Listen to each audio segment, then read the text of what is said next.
Hello ladies and gentlemen. Welcome to a bunch of random videos by your boy Ultimate BMan. I am standing here today, not alone, alongside, as you can see here, my friend, the Crimson Chris. How are you today? We're not actually standing. We're sitting. Exactly. And today we're going to talk about 3 wonderful movies. The first of which being number 3 and my personal favorite for the movies that came out this summer. The action movies, the superhero movies, you guys know them.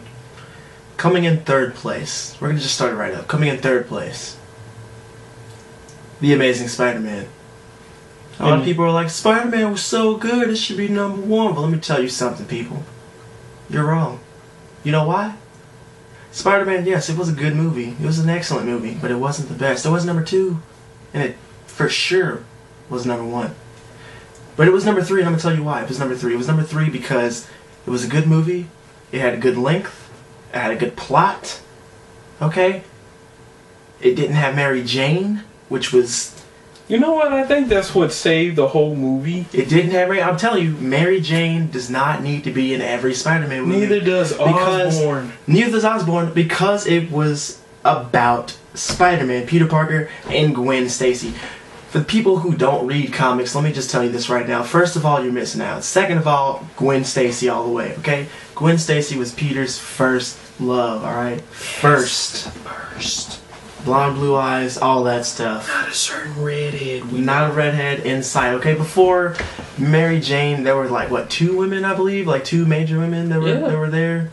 But that's beside the point. That's beside the point. First of all, let me just get right into it. Gwen Stacy's performance. Okay, Emma Stone as Gwen Stacy, excellent choice. I thought it was good. Perfect. She had the look. She looked just like the character did in all the older comics. Yes. I mean, if you've never read Spider-Man Blue, you need to get on that because it's bam, and there you go. Her personality was great, all of it, and it was modern.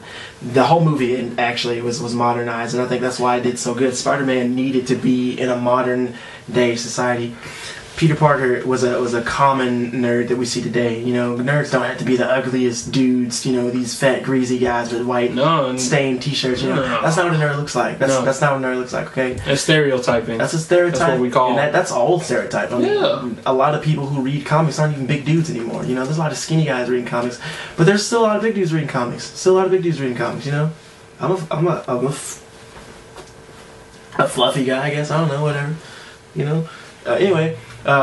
Getting back into it, like I said, Gwen was good, the movie was good, it was modern like we were talking about, and you needed that. You needed a modern day New York, you needed modern day characters, you know, a modern plot, you know, with an old school twist, you know what I'm saying? I'm gonna go into what I didn't like about the movie. There are three big things I didn't like about the movie. One being the death of Uncle Ben. Yeah, I have to agree. I didn't feel right because it went by too fast, and at the same time, it didn't build up anywhere. Because if anyone that saw the movie, you know that's not how Uncle Ben went down. You know, and on top of that, even before Uncle Ben got shot, you know his famous words that even Peter goes on as Spider-Man, and that he holds on to him every single day in his life. And we all know as Spider-Man fans know those exact words. With great power comes great responsibility. Exactly. I don't know why I had an accent with that. It's okay, because the guy who played as Spider-Man actually has an accent like that. Yeah, Andrew Garfield, he's the English guy, he has an accent. Yeah, forget about that. Anyway, but Uncle Ben's death, it was like... It's not that I didn't like it because he died. I mean, he's supposed to die. I didn't like the way that he died. Because, I mean, let me just ask you guys a question personally. Who the F goes out to a guy who just stole some lady's purse that has a gun and tries to grab the gun? Nobody does that. That's not modern. That's not modern at all. That's stupid. That is stupid. That's dumb. Okay, Uncle Ben, you deserve to get shot because you tried to grab some guy's gun who's obviously younger, smarter, faster than you, okay? Maybe not smarter, but he's faster than you, he's stronger than you, he's got the oomph that you don't have anymore because you're an older guy. That's just retarded. How come it seems like Uncle Ben keeps getting shot? in unnecessary ways. Why can't he just get shot and just let it be? Because in the original Spider-Man movies, he just stand there trying to negotiate with the Sandman, and he just sits there talking to him while he has the gun point blank at his chest. The whole it didn't make sense. I can't even. The only reason I can't agree with you with that is because like Sandman kills Uncle Ben. Really, like Spider-Man 3. I don't even want to get into that. I mean, I don't either. But I'm just saying, Uncle Ben keeps sitting there with somebody with a gun, getting shot. He doesn't do anything. He doesn't realize that there's a gun in the. Can Columbia Pictures just give Uncle Ben a bulletproof vest? Can they just? Why not? Stop walking outside New York. Make another alternate universe where Uncle Ben actually lives, even though that actually does happen. Well, anyway, second thing about the movie that I did not like. Second thing about the movie.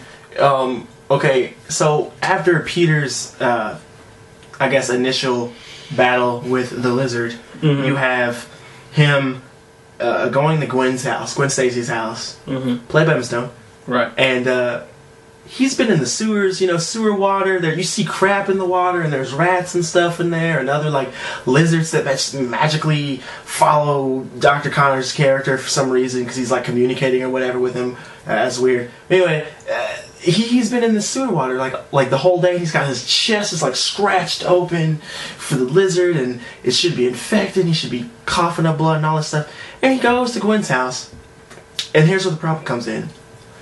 He sits on her couch, in her room, after being in the sewers with poop. Okay, we're just gonna say it. You saw it with poop. We saw poop. There was poop in that water. There was poo in there. You see it. Rewind the movie. Go watch the DVD and put it in slow mo. Pop in that Blu-ray. You see the poop. You see the poop. So that happens, and like they're just gonna make out. Are you serious? He smells like crap. Yeah. Them lips. His chest is open. Them lips. Really? Tastes I don't know why. Maybe not for you, but that took me right out of the movie. For a second there, I was like, is this happening? Like, okay, I know he's Peter Parker and he's Spider-Man. He's like got all his powers and stuff, and he's cool. But he's a hero. Now I gotta rub on him after rolling and shit. And she did like push him away though. Yeah. I noticed that, and I was like, maybe she's gonna say something about him smelling bad, but yeah. He's just all in it, Peter is like, he wants this bad, so it's weird. Third thing that took me out of the movie, I guess, was Dr. Connor's character. He if he died at the end of that movie, nobody would care. Pretty much. And it's because his character development was just like, he's poor. Dr. Connors, he has a reason for doing this, he's actually not a bad guy, now he's the lizard, kill him. There was no like, Dr. Connors and the lizard are two different people. It was just like, Dr. Connors, oh, he's the lizard now, he sucks, he's awful, shoot him in the face. They're like... Yeah, because from watching the animated series, reading all the comic books, Dr. Connors and the lizard is supposed to be Dr. Jekyll and Mr. Hyde. Exactly. That's the whole point of the character, is that he's trying to battle this other side that tends to come out whenever he's needed, even though he can't control it. Exactly. And that's the whole point. It's like the Hulk, except he's completely different and he's smarter and just a little bit, he's a reptile. There was no differentiation. It was just like, right. You had the lizard. There was Dr. Connors. There was no separation from them. It was just the same person. And in the movie, he tries to redeem himself, but you don't care. No. He like, spoiler alert. Okay, if you haven't seen the movie, you probably wouldn't be watching this anyway. But he just freaking stabs, Captain Stacy, and he's dead. And then he's like, "Oh, I'm so sorry." No, I don't care. You stabbed him. You killed one of the main characters in the whole movie who you actually give a damn about. Yeah, you're like. Dennis Leary, by the way, super good job. All the Godzilla references, I enjoyed that immensely because I'm a huge Godzilla person anyway. We both are. So that was hilarious. But back to the crap, that happens. But I don't want to talk about the bad stuff. All that. I want to tell you what's good about it. What's good? It's modern. Peter's character was awesome. He wasn't this like cheesy nerdy guy. No offense to Tobey Maguire and all that. Those the first two movies were awesome. There's only two movies. There's only two original Spider-Man movies. There was never a third. No. Let's put that finger That back, didn't and there's count. only two. Only two. Only two. Shame on you if you like number 3. Anyway, so Peter Parker's character was just better. He had his quirky, odd, awkward kind of conversations with everybody he encounters is great. Right. The way he gets his powers is cool. I'm not gonna say innovative, but it was a nice take on it. I like how he made his web. How his you see the problems with having web cartridges that you have to make and stuff. I like the costume changes. When I first saw it, I was like, gold, in the eyes. That sucks. That's stupid. But then as soon as I watched him, it was like, okay, I'm in it. It's cool. And he was funny. He was funny in this one. He wasn't cheesy. He was just funny, and I like that. Yeah, and it worked because that's the whole point to Spider-Man. Peter Parker is supposed to be, as Spider-Man, he's supposed to be real quirky and cheesy and supposed to have those one-liners. And, he's supposed to get the villain and make him mad because he's making fun of them as he's beating them up without them knowing. They're so frustrated, and actually, if somebody tried to shoot him, he's sitting there calling him, "You're such a loser. Yeah. You can't aim. Why are you trying? You need glasses like me." Small knives. Yeah. Oh my God, small knives, a total weakness. I definitely like that his character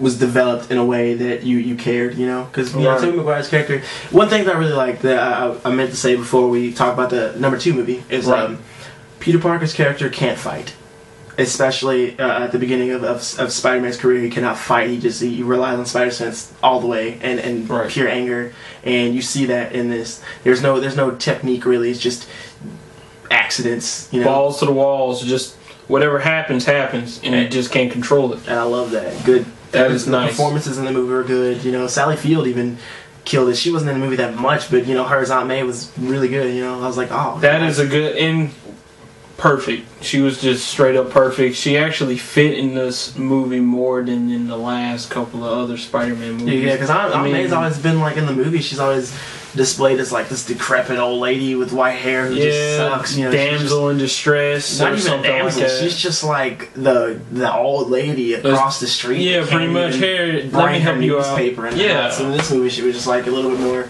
hardcore. I like that. And one thing, as you said about Spider-Man being modern, the one scene I loved is where the Lizard they're in the high school, and Spider-Man is crawling all over him and webbing him up. Yeah. Now that is how in a cocoon, trying to be like a spider.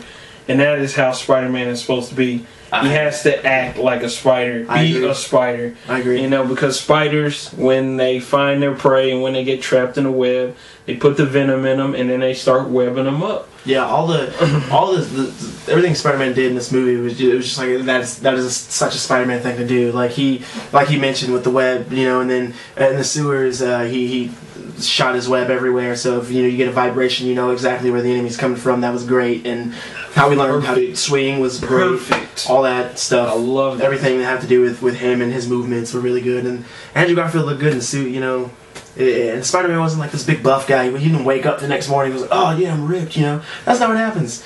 Peter Parker's a lean guy. He's not all built up. He didn't have to gain 30 pounds of muscle. Yeah, and because the spider powers don't make him buff, he's already naturally strong. It just makes all his natural human enhancements increase, like extra strength, speed, stamina, awareness. Yeah, all the spider sense in this movie was pretty well. It was well done. Pretty well done too.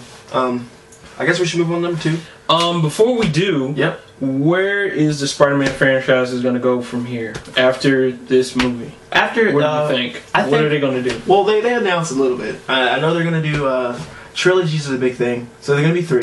Right. We do know that Electro's going to be the villain, and number 2, he's going to be played by Jamie Foxx. I do know that they left us off in this first one with the little Osborn stuff. So just a little bit. You're like, oh, we're going to Green Goblin, but it's not Green Goblin. It's going to be Electro, which will lead you into, I'm sure, Green Goblin. But one thing that I just read, actually. Really? I just read, Mary Jane will be in this next movie.